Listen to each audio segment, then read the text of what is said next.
Bismillahirrahmanirrahim. Assalamualaikum warahmatullahi wabarakatuh. Selamat datang di mata kuliah studi kependudukan. Kali ini kita masih membahas mengenai berbagai macam faktor yang mempengaruhi jumlah populasi. Di sesi sebelumnya kita membahas mengenai salah satu kejadian demografi, yaitu kelahiran yang mempengaruhi besar kecilnya jumlah populasi, dan kita juga mempelajari berbagai macam metode dan alat untuk menghitung angka kelahiran. Dan kali ini salah satu kejadian demografi juga yang mempengaruhi jumlah populasi, berbeda dengan angka kelahiran. Kalau ini kejadian demografinya kematian, ya tentu ini berpengaruh kepada mengurangi jumlah populasi, berbeda dengan kejadian demografi kelahiran. Kalau kelahiran itu nambah jumlah populasi, tapi kalau kematian mengurangi jumlah populasi. Nanti di sesi selanjutnya mungkin kita mempelajari mengenai perpindahan penduduk. Nah, kalau perpindahan penduduk ini dampaknya bisa dua, gitu ya. Bisa kalau ada migrasi masuk itu menambah jumlah populasi, dan migrasi keluar itu mengurangi jumlah populasi. Oke, untuk sesi kali ini kita fokus kepada menghitung angka kematian.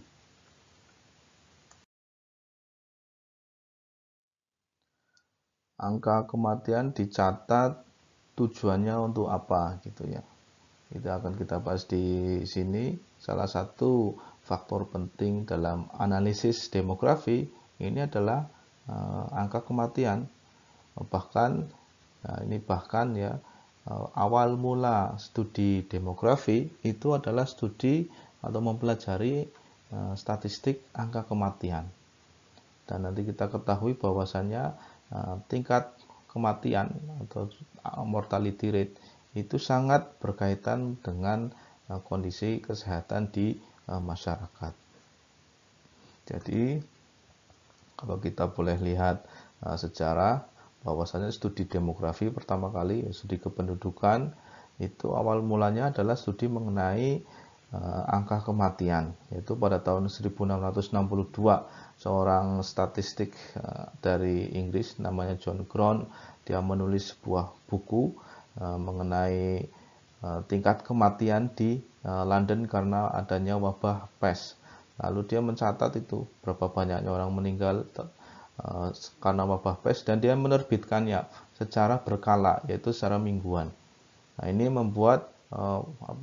mendorong parlemen Inggris membuat peraturan bahwasannya harus dibuat catatan mengenai angka kematian mingguan, karena pada waktu itu ada wabah penyakit.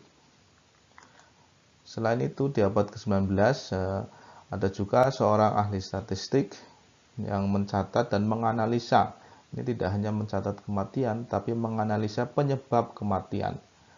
Nah, dan banyak sekarang ini itu catatan mengenai angka kematian tidak hanya jumlahnya saja, lalu tidak hanya penyebabnya saja, tapi juga di breakdown, gitu, di breakdown seperti pada rentang usia, seperti tempat tinggal, seperti waktunya, dan penyebabnya juga di berbagai negara, di berbagai tempat. Sekarang angka kematian itu jauh lebih, informasinya jauh lebih detail. Jadi kalau pada zaman dahulu itu hanya mencatat jumlah orang mati berapa banyak, lalu mulai lagi jumlah orang mati penyebabnya apa. Tapi sekarang sudah di breakdown lagi, tidak hanya jumlahnya, tidak hanya penyebabnya, tapi diferensiasi berdasarkan misalkan usia, jenis kelamin, tempat hidup, lalu waktu meninggal kapan, dan sebagainya. Lalu menjadi lebih detail catatan mengenai angka kematian. Tujuannya untuk apa? Tujuannya adalah dengan mengetahui tren angka kematian di masa lampau, kita dapat membuat estimasi yang masuk akal mengenai angka kematian di masa depan. Jadi kalau kita kembali lagi bahwasanya jumlah populasi dipengaruhi oleh salah satunya adalah angka kematian, di mana angka kematian ini mengurangi jumlah populasi. Nah, bagaimana kita bisa mengetahui jumlah populasi di masa depan, estimasi jumlah populasi di masa depan, tetapi kita tidak mengetahui tren angka kematian yang akan terjadi di masa depan gitu ya. Di estimasi kita tidak mengetahui. Nah, dengan mengetahui tren angka kematian di masa lampau, kita bisa membuat perkiraan mengenai angka kematian di masa depan. Selanjutnya juga bisa membuat perkiraan mengenai jumlah populasi, sehingga kebijakan-kebijakan, kalau kita di ekonomi misalkan, kebijakan-kebijakan ekonomi terkait dengan kependudukan bisa diambil jauh lebih tepat karena datanya bisa dipertanggungjawabkan. Sebelum melanjutkan diskusi, mari kita perkenalkan berbagai macam istilah dan definisi dalam mengukur angka kematian. Yang pertama, ini adalah kita lihat death itu ya. Apa yang dimaksud dengan mati? Mati adalah permanent cessation of all vital functions which usually occurs after live birth. Jadi kematian adalah berhentinya semua organ vital tubuh gitu ya, berhentinya fungsi semua organ vital tubuh. Ini yaitu namanya mati gitu ya. Lalu bedanya dengan mortality atau mortalitas itu apa? Dari kata mortal, mortal padahal makhluk hidup gitu ya. Tapi mortalitas itu adalah jumlah orang mati dalam sebuah populasi. Jadi jumlah orang meninggal di dalam populasi, berapa banyaknya jumlah orang meninggal dalam populasi, namanya mortalitas. Nah, bedanya dengan morbiditas apa? Ini banyak sekali mungkin kalian dengar di media ketika isu atau ketika wabah pandemi ini COVID-19 itu ya, ada komorbid, ada mortalitas, ada kematian. Nah, kita mempelajari penyebab kematian, jumlah orang mati dalam populasi itu di tingkat atau dalam studi mortalitas. Tetapi kalau mempelajari penyebab penyakit atau sebaran penyakit dalam populasi itu di morbiditas. Nah, itu bedanya. Kalau kita mempelajari jumlah orang meninggal, jumlah orang mati dalam sebuah populasi namanya mortalitas, tapi kalau kita mempelajari sebaran penyakit, berapa orang yang terinfeksi COVID-19 di 1000 penduduk, nah itu di morbiditas.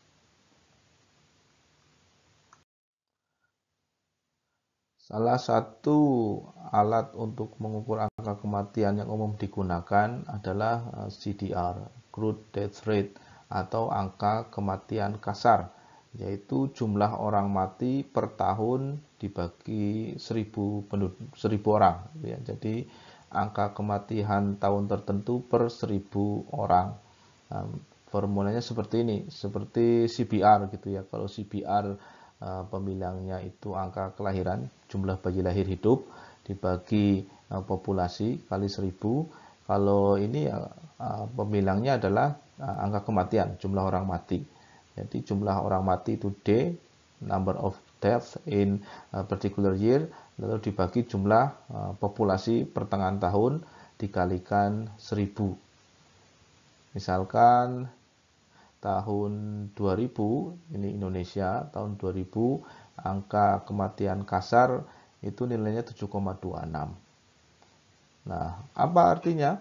Jadi ada 7 orang meninggal di tahun 2000 setiap 1000 penduduk. Jadi setiap 1000 penduduk pada tahun 2000 7 orang meninggal.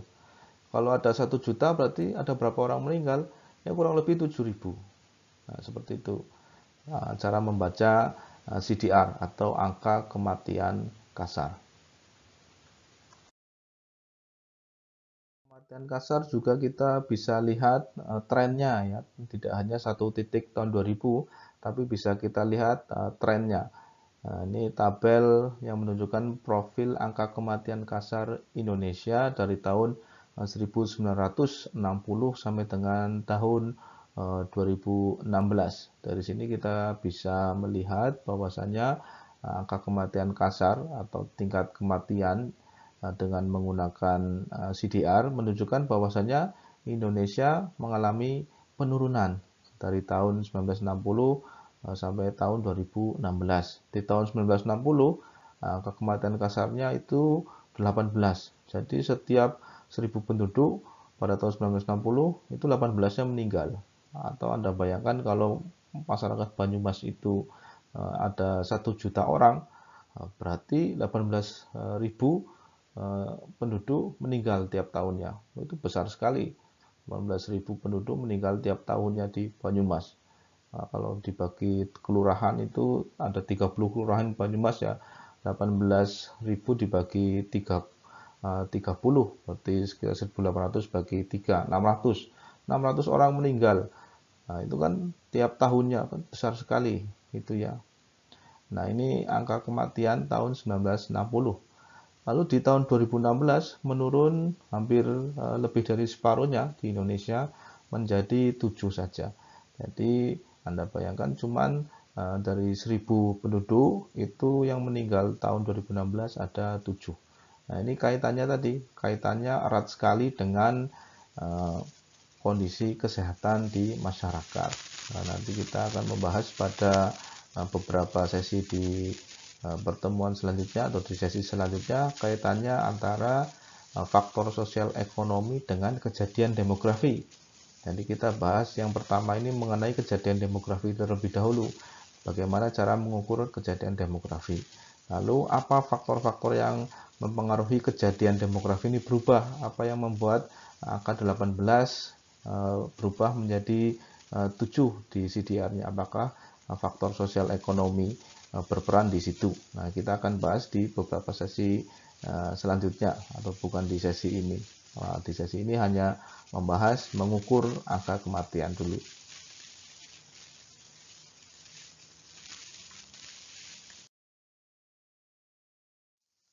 Lalu pertanyaan yang muncul ini, apakah nilai angka kematian kasar itu merupakan nilai yang representatif, atau apakah CDR ini merupakan angka yang representatif mengukur tingkat kematian di sebuah populasi.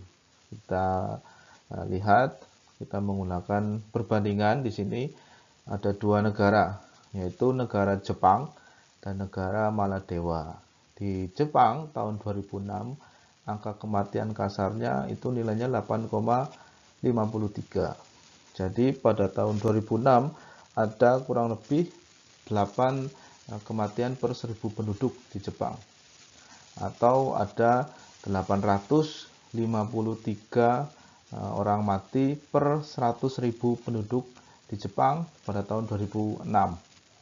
Sementara di Maladewa, angka kematian kasar itu pada tahun 2006 sebesar 3,6, atau ada 3,6 atau 3 kurang lebihnya ya kematian per 1000 penduduk pada tahun 2006, atau bisa juga 360 orang meninggal di Maladewa per 100.000 penduduk pada tahun 2006.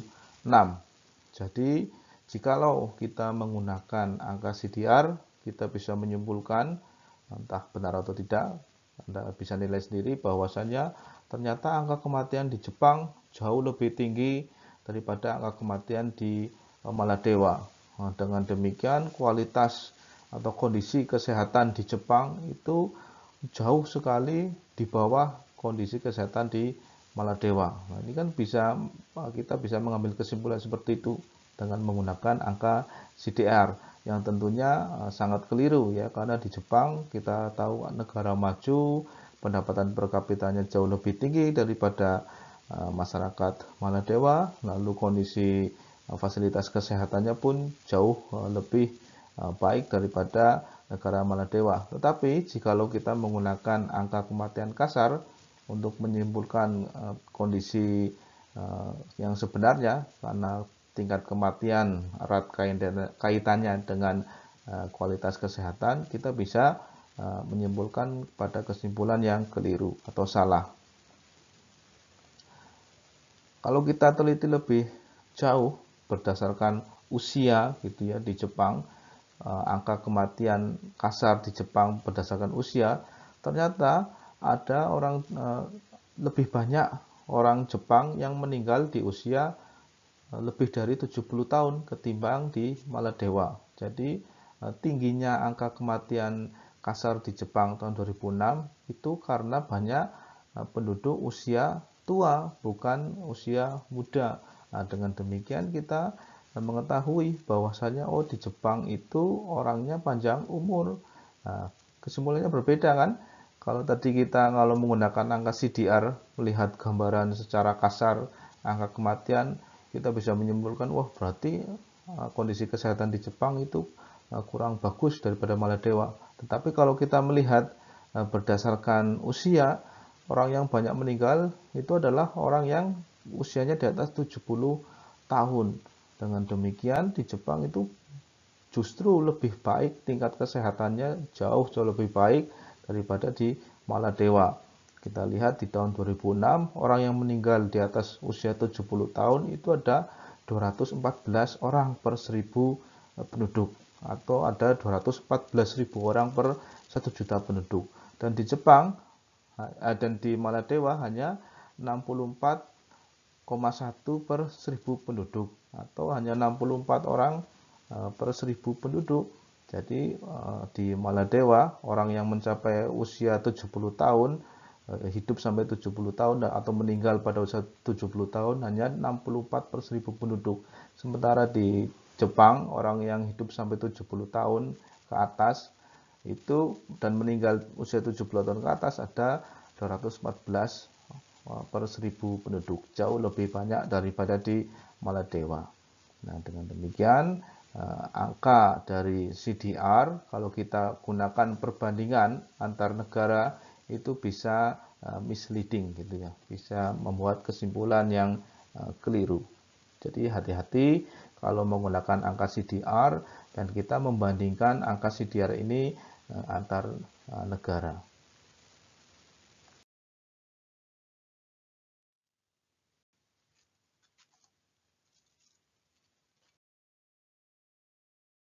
Ini adalah tabel untuk angka kematian berdasarkan usia di Jepang pada tahun 2006. Anda bisa lihat tabelnya di sini, di baris age atau usia ada kelompok usia 0 sampai 4, 5 sampai 9 tahun, 10 sampai 14 tahun, 15 sampai 19 tahun, seterusnya sampai 85 tahun ke atas. Lalu di kolom pertama itu dibagi berdasarkan total. Jadi kalau total ini seberapa banyak angka kematian di usia 0 sampai 4 tahun per 1000 penduduk di tahun 2006. Kalau ada baris male atau laki-laki, jadi ada berapa tingkat kematian usia laki-laki usia 0 sampai 4 tahun per 1000 penduduk. Lalu ada kolom female terakhir, itu adalah ingin mengetahui berapa besarnya angka kematian per 1000 penduduk di usia 0 sampai 4 tahun pada tahun 2006 di Jepang. Nah, jadi ini tentu tabel ini lebih detail dan lebih memberikan banyak informasi daripada menggunakan angka kematian kasar yang membagi jumlah kematian per penduduk, per jumlah populasi gitu ya. Nah, dari sini kita bisa melihat profil angka kematian di Jepang pada tahun 2006 di berbagai macam kelompok usia. Nah, kita bisa lihat di usia balita bawah 5 tahun itu 0 sampai 4 itu angka kematiannya kecil sekali. Anda bisa lihat bahwasannya totalnya 0,7 pada usia balita bawah 5 tahun, sehingga ada 0,7 kematian bayi per 1000 penduduk pada tahun 2006 di Jepang. Atau jikalau kita ubah satuannya menjadi 1 juta, kita kalikan 1000, ada 700 balita meninggal per 1 juta penduduk. Nah, itu tentu kecil sekali ya di Jepang. Lalu di usia remaja pun, usia 15 sampai 19 tahun juga kecil. Usia produktif dari 19 tahun sampai dengan 45 tahun juga cukup kecil ya, 35 sampai 39 tahun itu ada 0,8. Lalu angka kematian di Jepang mulai meningkat pada usia bukan di usia 65 tetapi pada usia 85 tahun ke atas. Nah, dengan demikian jikalau menggunakan sudut pandang angka kematian berdasarkan usia, kita bisa mengambil kesimpulan bahwasanya orang Jepang itu ternyata panjang umur. Kalau kita menggunakan alat ukur angka kematian kasar, kita tidak sampai pada kesimpulan itu.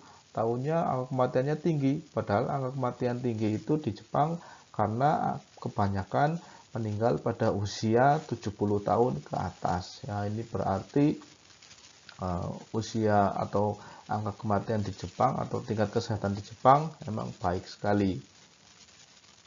Nah, selain itu angka age specific death rate atau angka kematian spesifik itu juga tidak hanya berdasarkan usia, tapi juga seringkali dibagi lagi, dikombinasikan berdasarkan gender gitu ya. Jadi ada kelompok usia, di bawahnya ada diferensiasi mengenai gender, berarti ingin mengetahui berapa perbandingan antara laki-laki dan perempuan angka kematiannya di berbagai kelompok usia. Tapi juga tidak hanya terkait dengan gender, diferensiasinya juga ada terkait dengan diferensiasi pekerjaan. Jadi jenis pekerjaan.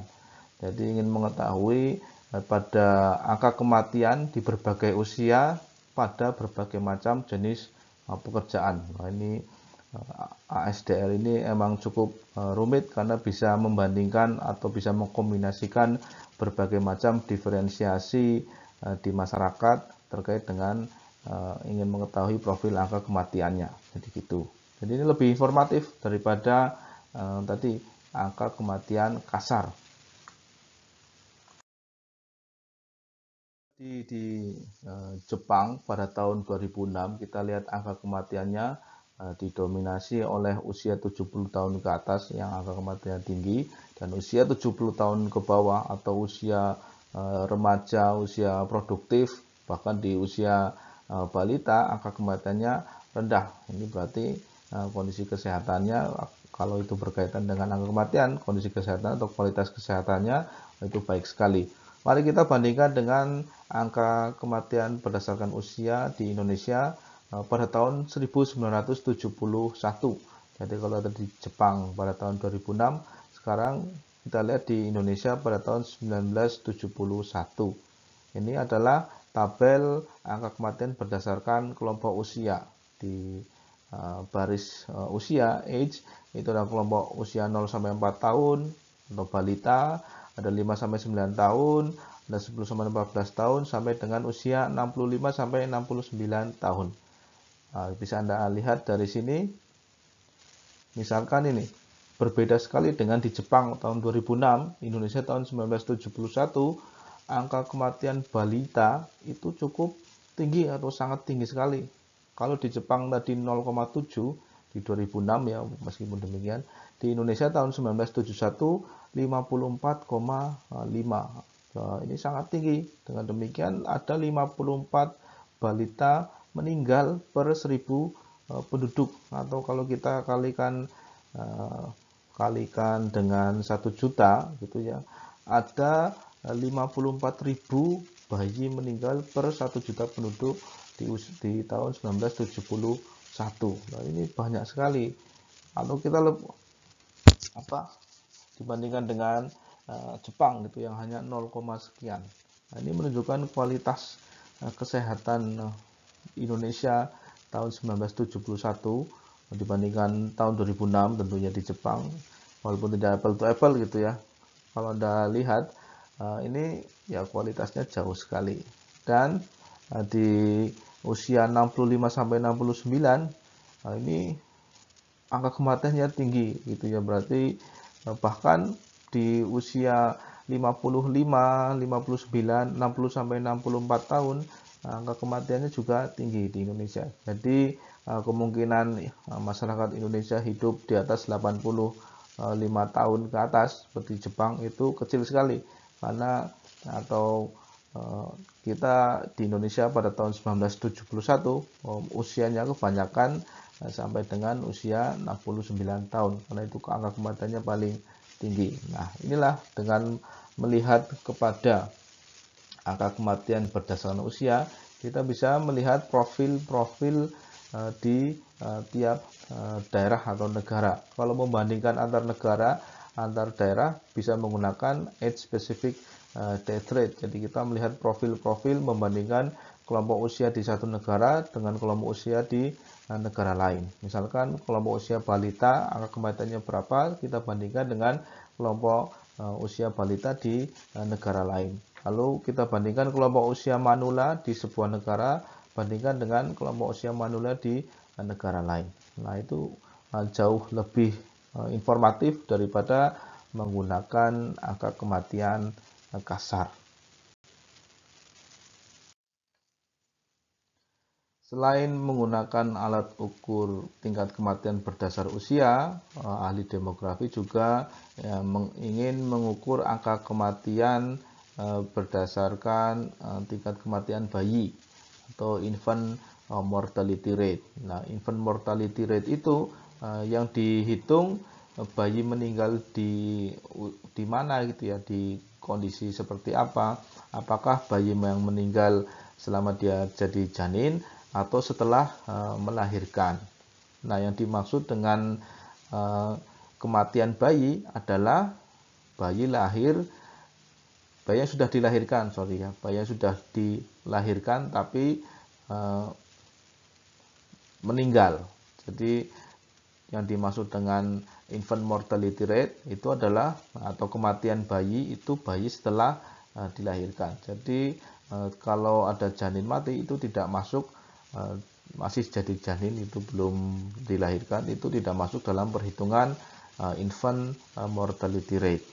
Jadi yang dimaksud dengan infant mortality rate atau angka kematian bayi adalah jumlah bayi yang meninggal kurang dari usia 1 tahun per 1000 bayi. Nah, ini formulanya seperti ini. Jumlah kematian bayi sama dengan jumlah bayi yang meninggal di usia yang belum mencapai usia 1 tahun dibagi jumlah kelahiran bayi hidup di tahun itu kali 1000. Nah, ini contohnya seperti ini. Tahun 1970 ada di Indonesia bayi lahir itu 1.594.000.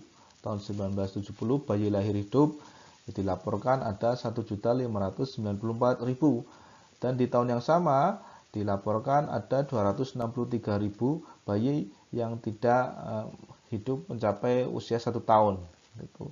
Atau belum sampai usia 52 minggu sudah meninggal, ada 263.000. Sehingga mengukur infant mortality rate-nya seperti apa? Caranya 263.000 dibagi 1.594.000 dikali 1000, sehingga akan keluar angka 164,99. Jadi cara membacanya adalah ada 164 bayi atau 165 bayi itu meninggal setiap 1000 bayi lahir hidup. Jadi dari 1000 bayi lahir hidup, 164-nya meninggal, atau dari bayi tahun 1970 dari 1000 kelahiran itu 164 bayi tidak sampai usia 1 tahun. Angka kematian bayi menjadi penting gitu ya di Indonesia, terutama di negara-negara yang belum maju atau negara yang sedang berkembang, untuk melihat kualitas kesehatan. Kita lihat di Indonesia profil angka kematian bayi infant mortality rate pada tahun 2012 di berbagai provinsi. Di Aceh misalkan infant mortality rate-nya itu terhitung 47 Berarti dari 1000 bayi yang lahir tahun 2012 di Aceh, 47 bayi meninggal di usia kurang dari 1 tahun. Di DKI, di mana tentu ibu kota dari Indonesia, seharusnya paling bagus gitu ya, karena fasilitas kesehatan di sana dan sebagainya, itu angka kematian bayinya adalah 22 per 1000 bayi lahir. Yang paling tinggi di mana? Angka kematian bayi per 1000 bayi yang dilahirkan ada di Papua Barat. Nah, di Papua Barat setiap 1000 bayi yang lahir, 74-nya meninggal, atau dari kelahiran 1000 bayi, 74 dari 1000 bayi itu tidak bisa merayakan ulang tahun pertamanya. Nah, ini cukup tinggi. Nah, ini kalau dalam studi kependudukan kita bisa lihat faktor-faktor apa saja dari faktor sosial ekonomi yang mempengaruhi besar kecilnya angka kematian bayi. Nah, kalau demografi hanya menunjukkan angka ini, lalu di studi kependudukan nanti analisisnya bisa lebih jauh mengenai faktor-faktor sosial ekonomi yang mempengaruhi tinggi besar kecilnya angka kematian bayi, misalkan karena pendapatannya kah, karena tingkat pendidikannya kah, atau karena faktor lain yang membuat angka kematian bayi masih tinggi di Papua Barat misalkan.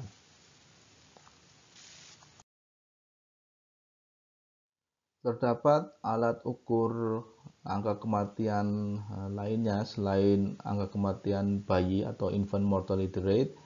Ini adalah child mortality rate. Jadi kalau infant mortality rate itu mengukur seberapa banyak dari 1000 bayi yang lahir hidup yang bisa mencapai usia 1 tahun. Kalau child mortality rate itu dari bayi yang lahir hidup itu berapa banyak yang mencapai usia 5 tahun, atau seringkali dikenal CMR ini adalah under 5 mortality rate, karena menghitung kemungkinan orang atau anak itu meninggal antara usia setelah dia dilahirkan sampai dengan usia 5 tahun dan ditunjukkan dalam per 1000 kelahiran. Nah, jadi misalkan tahun 2012, ini tahun 2012 angka CMR di Indonesia, terutama di daerah pedesaan, di desa, itu angkanya 24. CMR rural in Indonesia is 24. Apa artinya? Artinya dari 1000 anak yang ada di desa itu, 24-nya itu tidak bisa, atau kemungkinan dari 1000 itu 24-nya tidak bisa mencapai usia 5 tahun atau tidak bisa merayakan ulang tahun kelimanya. Ini kalau tinggi ini cukup memprihatinkan gitu ya. Ada 24 anak yang tidak bisa, dari 1000 anak itu tidak bisa merayakan ulang tahun kelimanya. Jadi salah satu alat ukur dalam mengukur angka kematian itu juga ada CMR tadi. Nah, tentu ini adalah angka-angka yang besar kecilnya dipengaruhi oleh berbagai macam faktor. Ada faktor ekonomi, ada faktor sosial. Misalkan karena nutrisi yang tidak tercukupi, misalkan karena pendapatan keluarganya itu tidak mencukupi, belum mencapai tingkat kesejahteraan tertentu, misalkan karena kurangnya pengetahuan, tingkat pendidikan yang rendah, dan sebagainya. Jadi berbagai macam hal. Nah, itu bisa menjadi salah satu bentuk penelitian jikalau ada dari kalian nanti ingin mengetahui faktor-faktor apa yang membuat angka kematian bisa, tolak ukurnya bisa CMR, bisa infant mortality rate, IMR, bisa age specific dan sebagainya. Lalu Anda lihat faktor-faktor apa dari berbagai macam alat ukur itu yang menyebabkan tingkat kematian itu berbeda-beda antar daerah misalkan, atau berbeda-beda antar waktu, atau berbeda-beda di antar daerah dan antar waktu. Faktor-faktor apa saja yang bisa menjelaskan hal tersebut? Faktor sosial ekonomi apa saja yang bisa menjelaskan perubahan angka-angka tersebut. Nah, ini studi kependudukan nanti akan memberikan gambaran-gambaran mengenai faktor-faktor sosial ekonomi yang mempengaruhi angka-angka tersebut.